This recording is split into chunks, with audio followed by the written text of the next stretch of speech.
হ্যাঁ,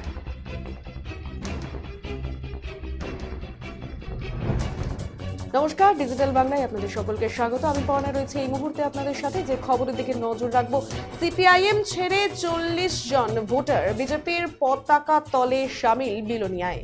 সিপিআইএম ছেড়ে বিজেপির পতাকায় সামিল হলো 2023 সালে বিধানসভা নির্বাচনে বিলোনিয়া বিধানসভা হাতছাড়া হওয়ায় শাসক দল বিজেপির দল সেই ক্ষতকে পুষিয়ে নিতে মরিয়া হয়ে পড়েছে। একের পর এক বিরোধী দলের নেতা কর্মী সমর্থকদের শিবিরে টেনে নিয়ে বিরোধী দলের নেতৃত্বদের চিন্তার ভাঁজ ফেলে দিচ্ছে। 24 লোকসভা নির্বাচন ঘোষণা এখনো হয়নি, এরই মধ্যে জোর কদমে চলছে দলীয় সংগঠনকে সাজিয়ে তোলার জন্য বিলোনিয়া মণ্ডল সভাপতি দিনরাত এক করে দিচ্ছে। মণ্ডলের অন্তর্গত বুথে বুথে গৌতম সরকারের নেতৃত্বে একদিকে চলছে জনসম্পর্ক অভিযান, অন্যদিকে উঠান সভা।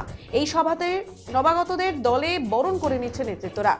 একইভাবে শুক্রবার বিকেল 3টে দক্ষিণ ভারতচন্দ্রনগর গাঁও সভার 35 বিলোনিয়া বিধানসভার 32 নম্বর বুথের এক যোগব্যায়াম সভা অনুষ্ঠিত হয়। আর এই যোগব্যায়াম সভায় 12টি পরিবারের 40 জন ভোটার সিপিআইএম দল ত্যাগ করে বিজেপি দলে সামিল হয়, যার মধ্যে রয়েছে সিপিআইএম দলের দক্ষিণ ভারতচন্দ্রনগরের গ্রাম পঞ্চায়েতের প্রাক্তন সদস্য। আয়োজিত যোগদান সভায় 35 বিলোনিয়া মণ্ডলের মণ্ডল সভাপতি গৌতম সরকার, মহিলা মোর্চার নেত্রী পুতুল রায় বিশ্বাস তাদের দলীয় পতাকা হাতে তুলে নেন।